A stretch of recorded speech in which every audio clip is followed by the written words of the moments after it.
Welcome to Grow Overload. I'm Anthony, and here we are. I had promised that we get to CES and monitors, and hopefully I got most of the monitors. I am mostly interested in the 4K OLED monitors. I think that's my next upgrade, but there is a lot of monitors out there. I know that there's even an Acer 57-inch as well, ultra wide. If you are interested in that, it does come at like $2,500. So a little pricey. um, but let's just jump over and start here. We have the LG first 4K OLED with dual hertz feature. So dual refresh rate, pretty cool stuff.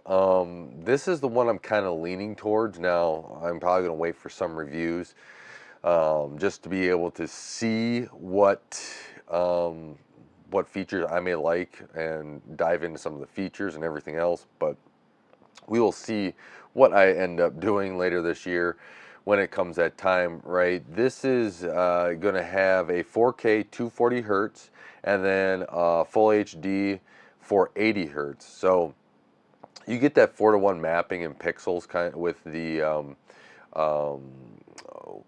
from HD to 4 HD, so it's a little bit easier than 2K, going up to 4K for a dual resolution. But let's say you want to be able to quickly switch back and forth.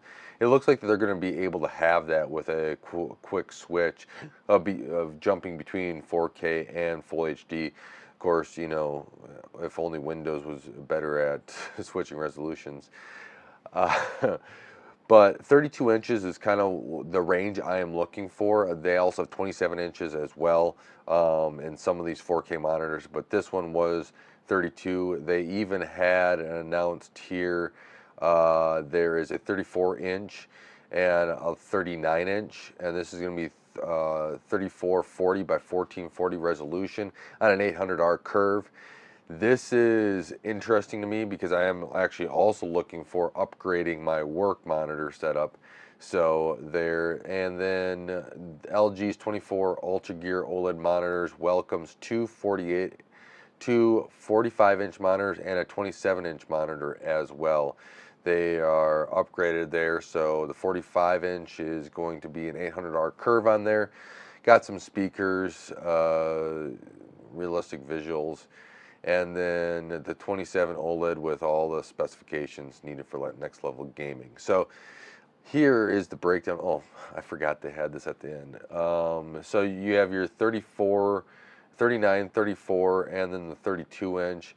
It has the 98.5% of the DCI P3 color gamut there. You have 0.3 response time there. And this is interesting. It has a pixel sound and woofer technology. I'm actually interested in trying that. Who knows if I'll actually, you know, this is one of the ones on the that I'm paying attention to. Now this is only DisplayPort 1.4 and then HDMI 2.1. I was hoping for DisplayPort 2.0 on a lot of these, but it looks like it's not there yet. The only thing I need to have is to make sure that it is VESA mountable, because I use VESA mount. So this is out there, and then you have the 45-inch, 45-inch, and then the 27-inch. Here is kind of the specs on there. Both of the 45 inches have that 800R curve. G-Sync and FreeSync Pro, you have HDMI 2.1. What else? What is the main difference here between these two? I'm not seeing it off the top of or off of a quick glance, but this is what LG has set up here. I believe, what was it, like HD TV Test, or I was watching their channels. He's out of the UK, if I recall. He did a good job. I believe he said that the 4K one is going to be like a 1300 nit on HDR. So that would be impressive if that's the case here. They didn't really say in this press release. Of course, you know, these are all the CES press releases. We didn't get everything. But let's jump over to Samsung now. You know, LG has the WOLED panel. This has the QDOLED. And I also just want to mention real quick, because was watching the HD test video on this. I believe that 4K monitor also uses the MLA um, layer as well. That's in their high-end TVs. But you had LG making those WOLED panels, and then you have Samsung making the QD-OLED panels, right? And then kind of everybody says, I want to use your panels, and we get all these cool monitor features from everybody else. I have the Samsung QD OLED TV, the S95B, which I really enjoy. So I've been paying attention to some of these as well. Maybe I'll have to get like an LG monitor and then also a Samsung monitor for my work, or vice versa, just to be able to compare them. Of course, I do want an ultra wide for work instead of a 4K, but you jump into it, the 49-inch ultra, they're ultra wide curved. That's going to be 5120 by 1440 resolution, 32 by 9. It's that's going to be that one is a wide monitor. I have a friend that has the 49-inch. He doesn't have the G9. He has an older one, but that is an immersive monitor. Very impressed by that. You have the Samsung 32-inch 4K, and I think, if I was recalling, I was going through some reading of some other sites, and I think this one might be released before some of the LG stuff that are coming out. If I recall correctly, you also have, the OLED G6. There's a lot of stuff out here, but this is another one of those. Again, I wish that these would have specs. Now, this also has a 57-inch, the first dual UHD monitor.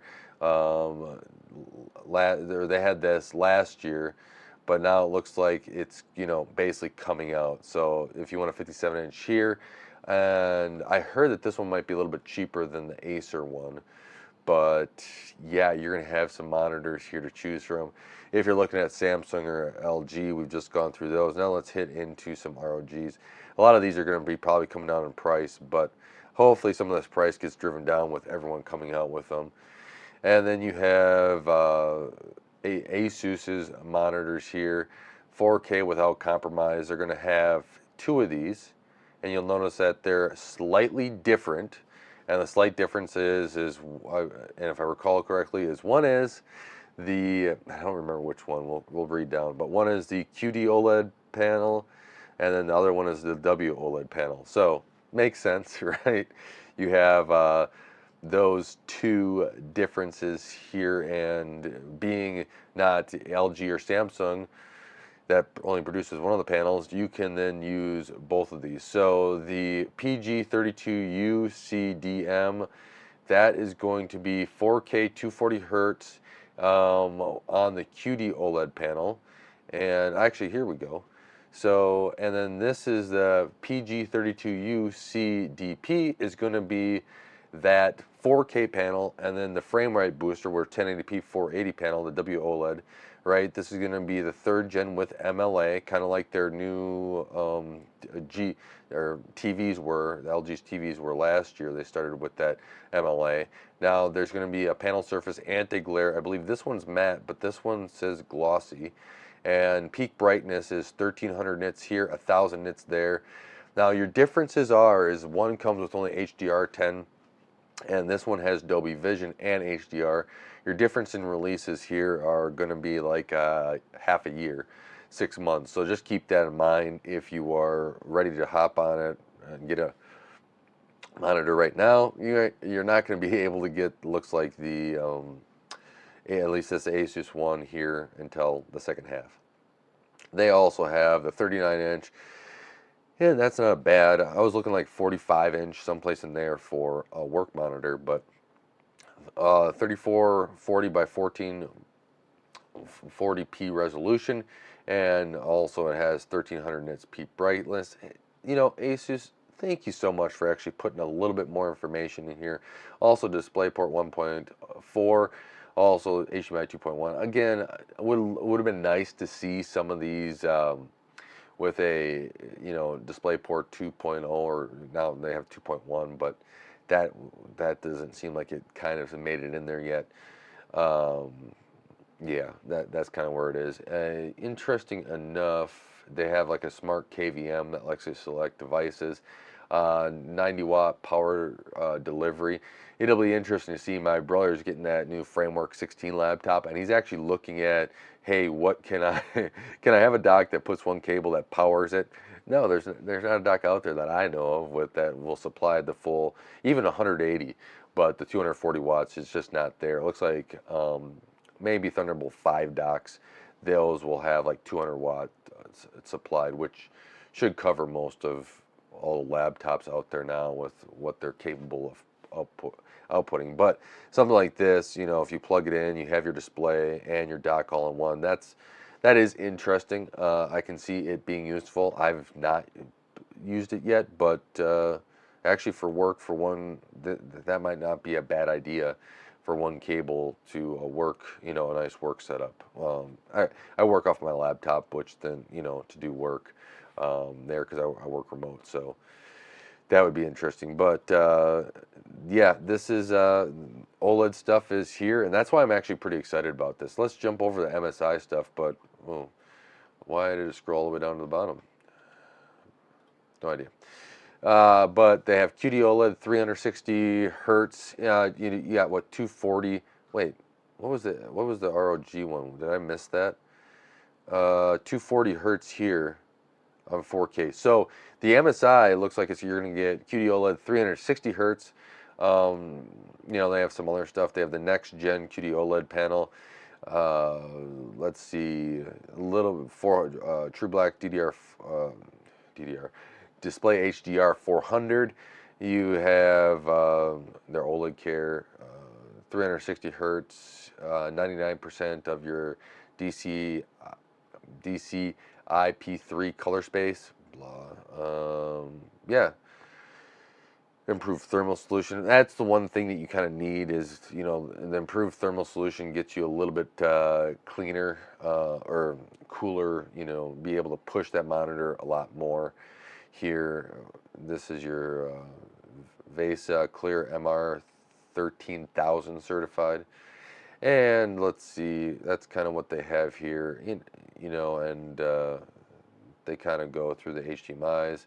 They have the Type C 90 watt, kind of like the Asus one as well. And here's a kind of a layout of kind of everything they kind of announced. You have the 49 inches, 34, 32, which is this is your 4K one. 49 inches, that would just be fun to write code on, I think. I really would probably enjoy writing code on that, but we'll see. I have to, you know, that would be something I have to look for work. But you have the QD OLED panels, you have the 240, and then you have the 360 is not on the 4K ones, only on the 1440p ones. So I guess 240 is going to be on just the 4K ones. My bad. Did not know that. You get a little bit more of the KVM, everything else if you go with this little higher end model here. Besides this one, that's their mag between MPG. And yeah, that's pretty much it for this. Let's jump over to the Acer. Acer also they had a 4K one if I recall. Maybe not. Nope, they didn't have they had a couple ultra wides 1440p. The Predator 57, this is kind of the one I mentioned. This is not OLED, that's mini LED. They had another mini LED 34 inch, and then the Predator. I guess I just had this one just to kind of say, hey, they have these. I'm not too interested because I'm looking for the OLED ones. But 32 inch, 4K, Alienware, and 360 hertz, and this would be 1440p, I'm guessing, just like everybody else. But 4K OLED, right? This is kind of what they've been releasing here. It should be. I'm excited to kind of see these get out and to be able to see some reviews. I mean, I would really enjoy to have all of these and review all of them. Now, this Alienware is starting at $1,200 there. I think as soon as more of these come out, and it's available in North America January 11th. Really? That's already available. Huh, fun. I would I would like to test all of these. That's not probably going to be feasible. I'm not made of money, but $900 for that 27-inch 1440p 360, and 32-inch I think is going to be the sweet spot for OLED and 4K. And I'm excited to kind of see where these all are at, right? I had this DO 4K for a while. I'm excited to upgrade. Um, if you want to see some of the, if you want to know why I didn't cover any of the DO monitors, you can look at some of my other videos on DO. Um, I'm still waiting responses from them, but I would not go down that route if I were you, based upon prior history until they kind of prove they're beyond that. But some of these other or other companies and where they're at with their OLED monitors, I'm pretty impressed with. I think we're going to have the year of finally getting that 4K OLED.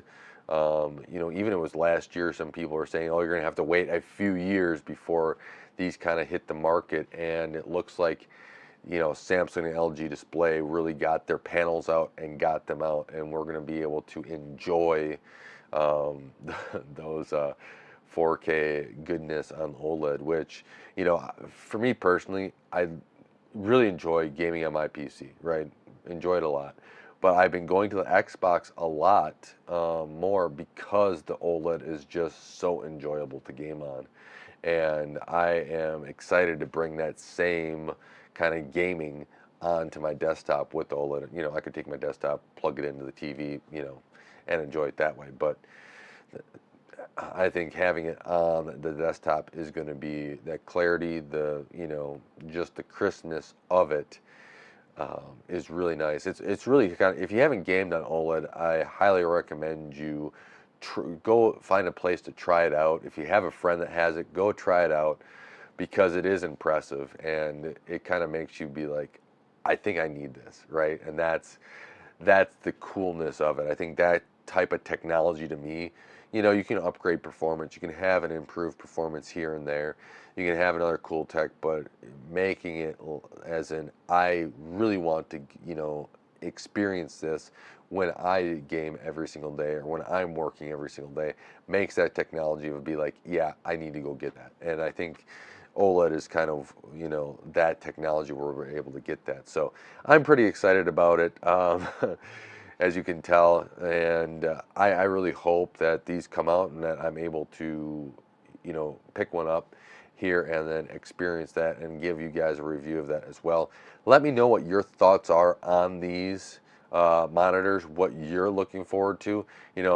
For me, everyone talks about frame rate technology and everything else. While that I think does have a place, especially for the entry level hardware, lower end hardware, yeah, I'll play a little bit slower frame rate, but I want to see the eye candy, right? That's how I kind of play games. Is it's the eye candy stuff for me. So I really hope that this kind of gets out there and we can all experience that eye candy, playing our games. So I'm really excited about that part.